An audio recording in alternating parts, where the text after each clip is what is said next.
Good morning मेरे प्यारे बच्चों और मेरे दोस्तों, सभी को स्वतंत्रता दिवस की हार्दिक शुभकामनाएं। ईश्वर की बड़ी कृपा है कि हमारा देश आज आज़ाद है और हम लोग 19वां मतलब आपका जो 79 स्वतंत्रता दिवस है वो हम लोग मना रहे हैं। आप लोग भी खुश होंगे। ये 79 है, आप लोग बड़े आनंद से मना रहे होंगे। देखिए, हम लोग कुछ आज विचार करेंगे कि आखिर ये आज़ादी कैसे मिली और कैसे ये आज़ादी हमारी रहेगी। इस पर हमें विचार करना है और कुछ सोचना है। तो देखिए, हम लोग आज स्वतंत्रता दिवस पर विचार करते कहते हमारे यहाँ धर्म, कुछ राष्ट्रीय पर्व होते हैं, कुछ धार्मिक पर्व होते हैं और कुछ सामाजिक पर्व होते हैं। तो आज हम लोग राष्ट्रीय पर्व मना रहे हैं। कहते हैं धार्मिक पर्व वो होते हैं जो किसी धर्म से रिलेटिव हो, लेकिन राष्ट्रीय पर्व वो होते हैं जो एक देश से रिलेटिव हो, जिसको पूरा देश मनाए। जैसे आपका 15 अगस्त, 26 जनवरी और 2 अक्टूबर, ये हमारे राष्ट्रीय पर्व है जिसको पूरा विश्व मतलब पूरा देश मनाता है। तो आप लोग भी मनाइए, आनंद लीजिए। तो थोड़ा हम विचार करते हैं कि कैसे क्या हुआ। तो हम लोग बात करते हैं कि अगर हम लोग तिरंगे की बात करते हैं तो देखिए, इसमें तिरंगा है आपका, सबसे पहले ऊपर लिखा है केसरिया रंग, फिर लिखा है सफेद और फिर आपका है हरा रंग। तो देखिए, अगर हम लोग बात करें अपने लाइफ की पढ़ाई की बात करें तो देखिए आप लोग कि हमारे जो स्वतंत्रता सेनानी थे वो ये साफ बता रहे कि सबसे पहले भैया आपको अगर कुछ पाना है, सबसे पहले आपको बलिदान करना पड़ेगा, संघर्ष करना पड़ेगा। जैसे अगर हम लोग स्टूडेंट लाइफ की बात करें तो को पता होना चाहिए, स्टूडेंट का लाइफ का जो होता है जो 25 ईयर्स होता है, जिसे हमारे विद्वानों ने ब्रह्मचर्य कहा है कि ये उम्र ब्रह्मचर्य की होती है। जो विद्यार्थी इस उम्र में जितना संघर्ष कर लेगा, जितनी पढ़ाई कर लेगा, ईमानदारी से पढ़ाई कर लेगा, जिस प्रकार हमारे देश के स्वतंत्रता सेनानियों ने संघर्ष किया, लड़ाई की और तब हमें क्या मिली, आज़ादी मिली। सबसे पहले आपको बलिदान देना पड़ेगा, कुर्बानी देनी पड़ेगी, समय को सदुपयोग करना पड़ेगा, अच्छी पढ़ाई करनी पड़ेगी, आपको थोड़ा संगीत का और जो पार्टियां वगैरह हैं उनका त्याग करना पड़ेगा और सिर्फ पढ़ाई करनी पड़ेगी। जो बच्चा 25 साल तक की उम्र में पढ़ाई करता है, मेहनत करता है, तो जरूर ही उसे इसके बाद आपको धैर्य रखना पड़ेगा। सफेद मतलब धैर्य, शांति रखना पड़ेगा और फिर जरूर ही आपकी जॉब लग जाएगी और आराम से आप कर सकते हो। फिर अपने फैमिली में शांति रखिए, अपने ऑफिस में जहाँ काम करते हैं वहाँ शांति रखिए और जब आप ये रखेंगे तो जरूर ही आपको फिर क्या मिलेगी, हरियाली मिलेगी। और जब आपकी उम्र, जब आप रिटायर हो जाएंगे तो आराम से आप जीवन जी सकते हैं। पर कब, उसके पहले आपको कुर्बानी देनी पड़ेगी, कुछ त्याग करना पड़ेगा। कहते नहीं, बिना कुछ अगर हमें ऑक्सीजन लेना है तो उसके पहले हमें एक सांस छोड़नी पड़ेगी, मतलब कार्बन डाइऑक्साइड छोड़नी पड़ेगी, तब हमें ऑक्सीजन मिलती है। बिना एक सांस छोड़े हुए हम दूसरा नहीं ले पाते हैं। तो बिना कुछ खोए हुए, बिना कुछ त्यागे हुए हमें आज़ादी या हमें ज्ञान नहीं मिल सकता है। आज हम आज़ादी मना रहे हैं तो ये हमारे स्वतंत्रता सेनानी हैं, भगत सिंह हुए और भी कई लोग हुए जिन्होंने कुर्बानी दी है, तब हमें आज़ादी मिली है। हम सबको उनको याद करना चाहिए, उनको प्रणाम करना चाहिए और उनका शुक्रिया अदा करना चाहिए कि आज हम लोग आज़ाद हैं। अगला आपका है कि इसमें लिखा है, दिया है चक्र। चक्र मतलब होता है घूमना, राउंड। कहते हैं कि समय जो है वो राउंड कर रहा है, घूम रहा है, समय कभी रुकता नहीं है। कहते नहीं, समय का पहिया चलता है भाई, चलता है। उसमें 24 तीलियां हैं, मतलब जो 24 घंटे का प्रतीक होते हैं। ये हमें बताते हैं कि हमें 24 घंटे संघर्ष करना चाहिए और एक एक क्षण का सदुपयोग करना चाहिए। यदि आप रुक गए तो आप बंद हो गए। कहते हैं विकास ना होने के कारण है रुकना। तो आप रुकिए नहीं, बस लगातार पढ़ाई करते रहिए और विकास की ओर बढ़ते रहिए।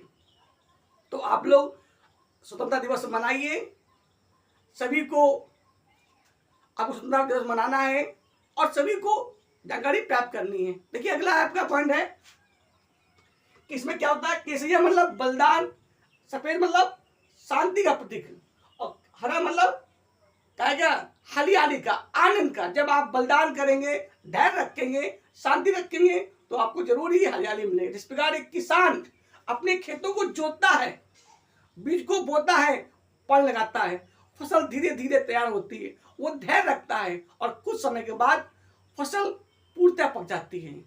तो हमें 24 घंटे मेहनत करनी है और संघर्ष प्राप्त करना है।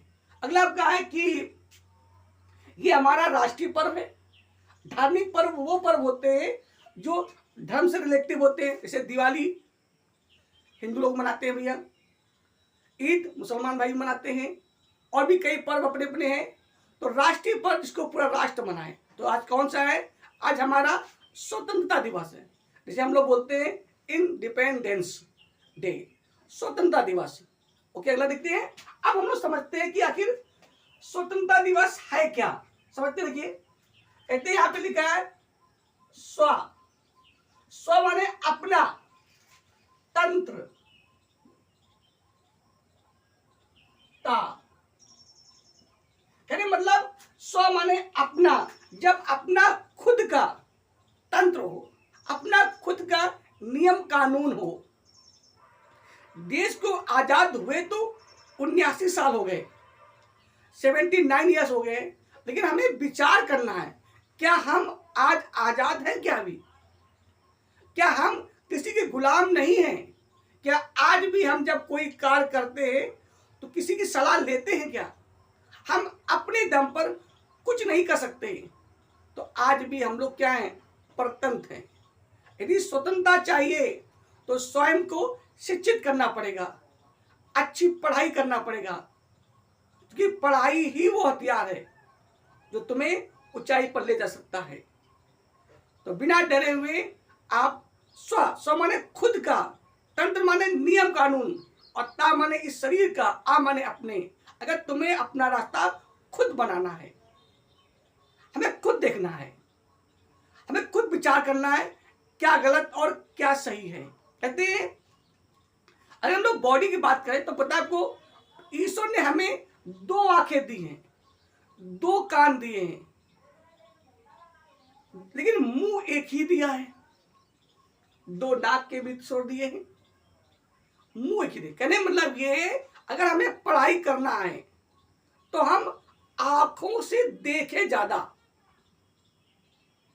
तो भगवान ने हमें दी है, जब भी आप पढ़ाई कर रहे हो और जब भी अध्यापक आपको पढ़ा रहा हो तो आप आंखों से देखो जरूर, कौवे की तरह, कौव चेष्टा वकौ ध्यानम। 2 आंखें आप जितना देख सकते हो देखो, 2 कान अधिक से अधिक सुनो, पर मुंह से बोलो कम। कहते हैं कि पहले बोलने से पहले विचार करो, सोचो what is right and what is wrong, क्या गलत है और क्या सही है।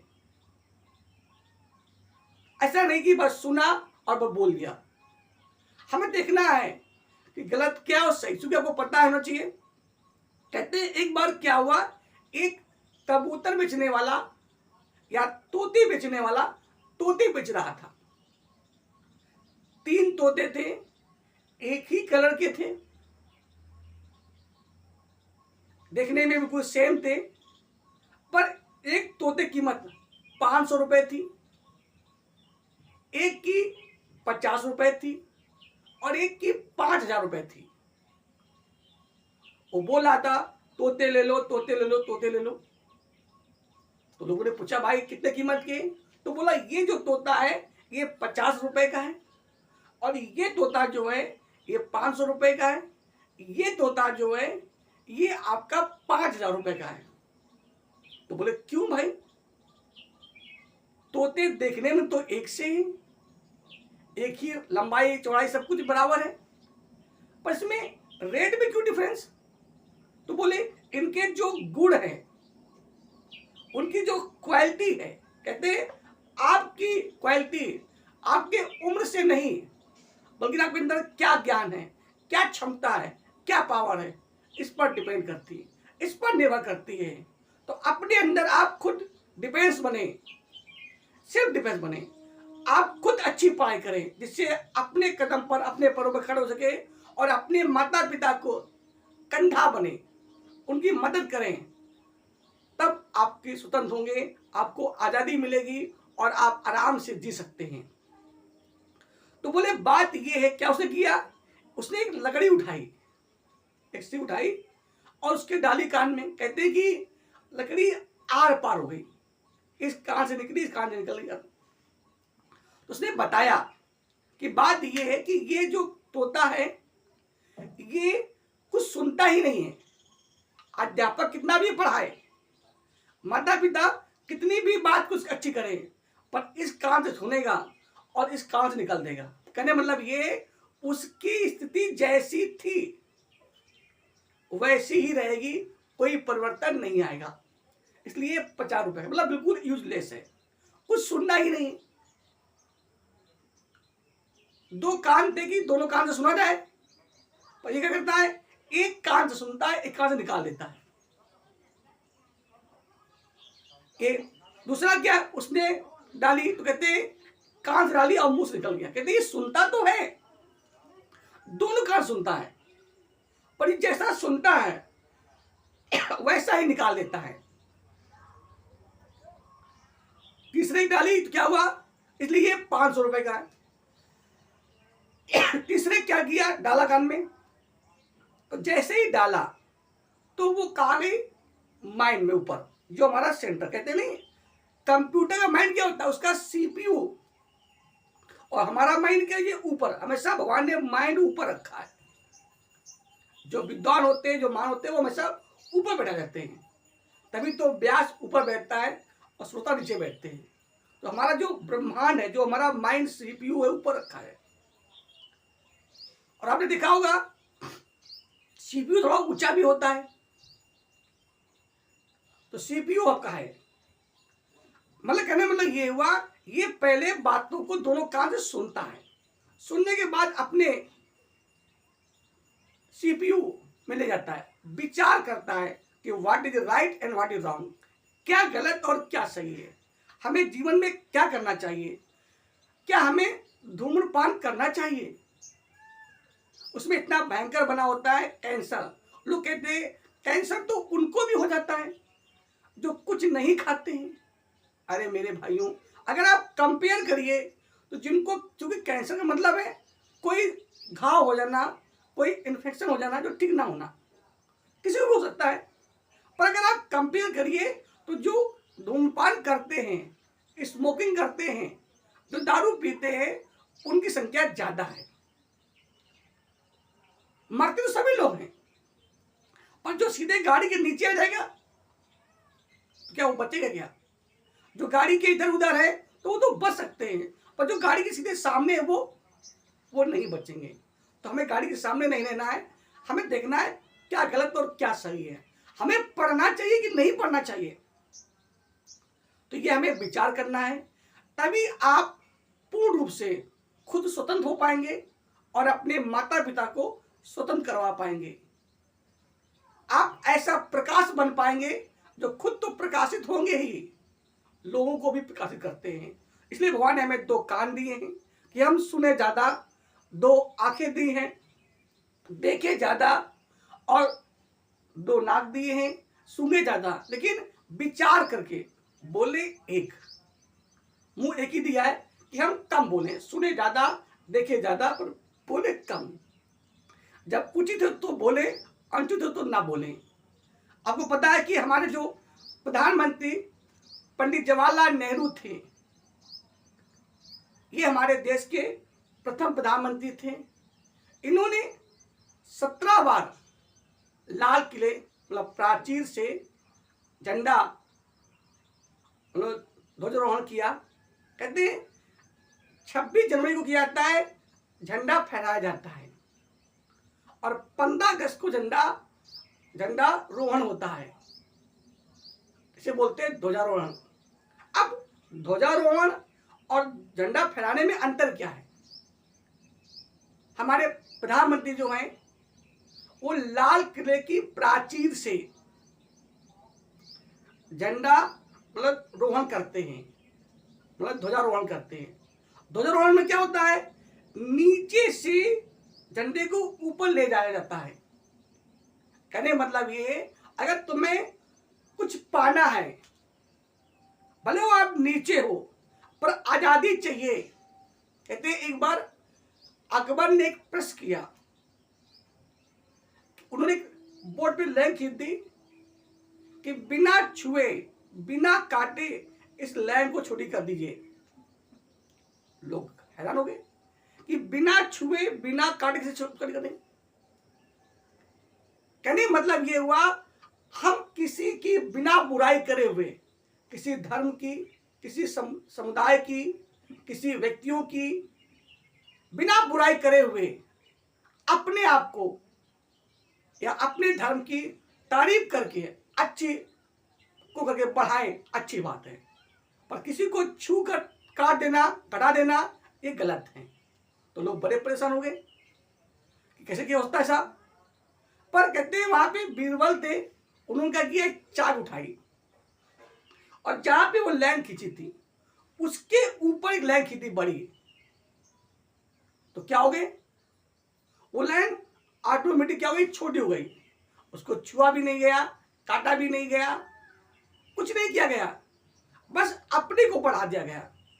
कहने मतलब जो मेरा विचार है, ध्वजारोहण मतलब होता है नीचे से ऊंचाई की ओर जाइए। अगर आपको आजादी चाहिए, यदि आप जीवन में स्वतंत्र होना चाहते हैं, तो बस एक ही काम करिए, अपने आप को ज्ञान के माध्यम से समाज में अपने आप को पद के माध्यम से उठा दीजिए। मतलब झंडारोहण कर दीजिए। इसका मतलब यही है कि हम लोग पहले गुलामी में थे, हम लोगों का कोई सम्मान नहीं था, कोई इज्जत नहीं थी, कोई मर्यादा नहीं था।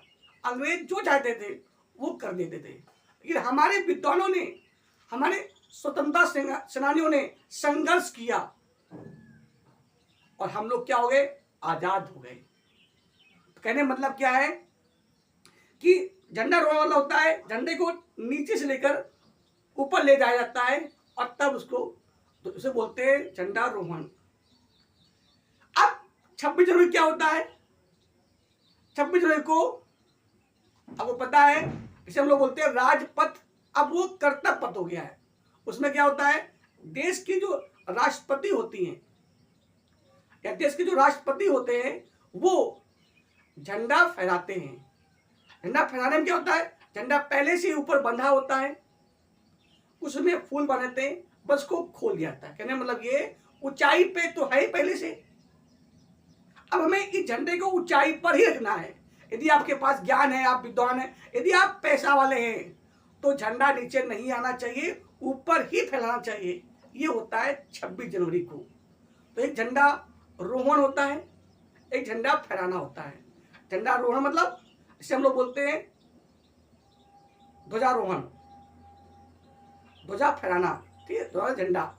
तो क्या होता है, जब हम ये होता है 15 को नीचे से ऊपर की ओर ले जाना, फहराना, ये स्वतंत्रता का मतलब। कहने मतलब है, यदि आपको आजादी चाहिए, स्वतंत्रता चाहिए, तो मेरे भाइयों, मेरे प्यारे बच्चों, आपको पढ़ाई के दम पर, मेहनत के दम पर, धन के दम पर, अच्छे विचारों के दम पर, अच्छे संस्कारों के दम पर अपने आप को ऊपर ले जाना है और फिर अपने तंत्र नियम के द्वारा ऊपर ही रहना है, नीचे नहीं आना है। ये है स्वतंत्रता दिवस, ठीक है। तो देखिए, आप लोग बताएं कि हमारे जो सबसे ज्यादा जिन्होंने लाल किले में झंडे को फहराया, झंडारोहण किया है, वो हमारे कौन हैं, पंडित जवाहरलाल नेहरू हैं। हमारे जो प्रधानमंत्री जी हैं माननीय मोदी जी, वो इस बार 12वीं बार झंडारोहण करेंगे, वो भी लगातार 2014 से। अगर सबसे अधिक कोई भाषण देने वाला है तो वो हमारे माननीय मोदी जी हैं। लगातार वो झंडारोहण कर रहे हैं देश के लिए भी कार्य कर रहे हैं। तो हमें भी आगे बढ़ना है। उनका सोचना है कि हमारा जो भारत है 2047 को मतलब 2047 को विकसित देश हो जाएगा। अभी हमारा देश विकासशील है, विकास कर रहा है, विकसित की सूची में नहीं है। तो उम्मीद है अगर हम लोग मेहनत करेंगे, सब लोग सिर्फ अपनी को अध्ययन करिए, हर बच्चा ईमानदारी से पढ़ाई करे, स्कूल में नकल से नहीं बल्कि अकल से टॉप आए। सरकार भी काफी सहयोग कर रही है। जो बच्चे यूपी में टॉप आते हैं उनको राज्य सरकार प्रोत्साहित करती है। हमारे प्रधानमंत्री जी भी बच्चों से बात करते हैं कि कैसे आगे बढ़ा जाए। तो हमें भी बात करना है, ये दिवस राष्ट्रीय पर्व मनाना है, पर साथ में कैसे हमारा विकास होगा, कैसे हमें बढ़ना आगे, वो सिर्फ पढ़ाई के दम पे हो सकता है। तो आप लोग पढ़ते रहिए और लगातार मेहनत करते रहिए। अब देखते हैं तो 15 अगस्त में हमारे प्रधानमंत्री जी लाल किले पे झंडा रोहण करते हैं और 26 जनवरी को हमारे देश के जो राष्ट्रपति होते हैं वो राजपथ, जिसे हम लोग बोलते क्या बोलते हैं, कर्तव्य पथ बोलते हैं, उस पे झंडा को फहराती हैं या फहराते हैं।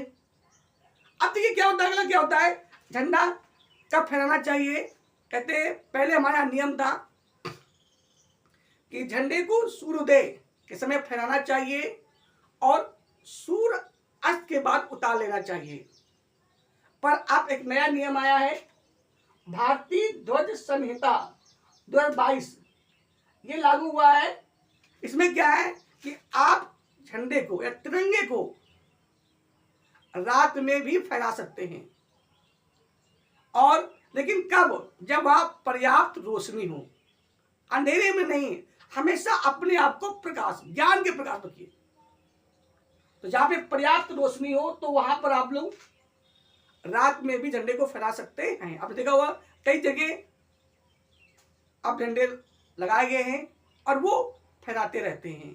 ओके, तो आप डरिए नहीं, झंडा का हमारा जो राष्ट्रीय तिरंगा है उसका सम्मान करिए, उसका आदर करिए, राष्ट्रीय पर्व मनाइए। जो हमारे स्वतंत्रता सेनानी हैं उनको याद करिए, उनको सम्मान करिए और उनको नमन करिए। और सबसे बड़ी चीज है, अपने आप को स्वतंत्र करिए, वो भी कैसे, पढ़ाई के दम पे। तो आपको पता है कब करना चाहिए। तो झंडा रोहण क्या होता है, रोहण क्या होता है और झंडा फहराना क्या होता है, समझ आ गया होगा। अगला क्या आपका है कि हमारे जो प्रधानमंत्री जी हैं 2014 से लगातार झंडा रोहण कर रहे हैं। इस बार वो 12वीं बार झंडा रोहण करेंगे। ये हमारा क्या है, ये हमारा राष्ट्रीय पर्व है। कुछ धार्मिक पर्व होते हैं जो धर्म से रिलेटिव होते हैं, और क्या है, आपको पता है हमें भगवान ने क्या दिया है, 2 कान दिए हैं। क्यों दिए हैं कि हम सुने ज्यादा, 2 आंखें दिए हम देखे ज्यादा। जब हमारा अध्यापक, हमारे टीचर हमें पढ़ा रहे हों, जब हमारे माता पिता हमें कोई सलाह दे रहे हों, कोई विचार बता रहे हों, जब गीता रामायण हमें कुछ कहे, कुछ सिखाए, तो हमें उसका पालन करना चाहिए। और मुंह एक दिया है, हमें कम बोलना चाहिए। हाँ, जब समय हो, जब मौका आए तो जरूर आप चौका मारिए, आप जरूर ही बोलेंगे, क्योंकि जो बोलेगा वही तो आगे दिखेगा, क्योंकि जो दिखता है वही तो बिकता है। तो आप लोग बोलिए, अच्छा करिए। अगला आपका है, अब बता दिया हमने, और क्या हो गया, ये हो गया। तो आपको पता है कि आप लोग आराम से स्वतंत्रता दिवस मनाइए, पर पढ़ाई करते रहिए। ये इसी पर्व इसलिए मनाए जाते हैं कि हमें कैसे आगे बढ़ना है, हमें कैसे बुलंदियां प्राप्त करनी है, हमें कैसे अपने शरीर को मेंटेन रखना है, कैसे परिवार को हमें आगे बढ़ाना है, कैसी मशाल जलानी है, ज्ञान रूपी एक ऐसी मशाल जलानी है जो कभी भी बुझे ना। जिस प्रकार एक सूर्य पूरे विश्व को प्रकाशित कर सकता है, उसी प्रकार आप भी अपने ज्ञान के दम पर पूरे विश्व को प्रकाशित कर सकते हैं। तो एक बार पुनः सबको स्वतंत्रता दिवस की हार्दिक शुभकामनाएं। आप लोग लगातार पढ़ते रहिए। शिव एजुकेशन फील्ड के माध्यम से इसमें आपको निःशुल्क सेवा दी जाती है।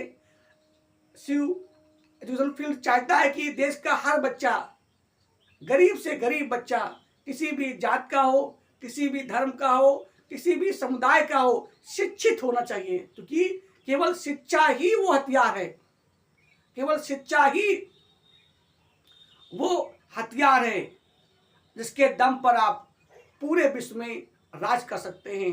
तो जय हिंद, जय भारत।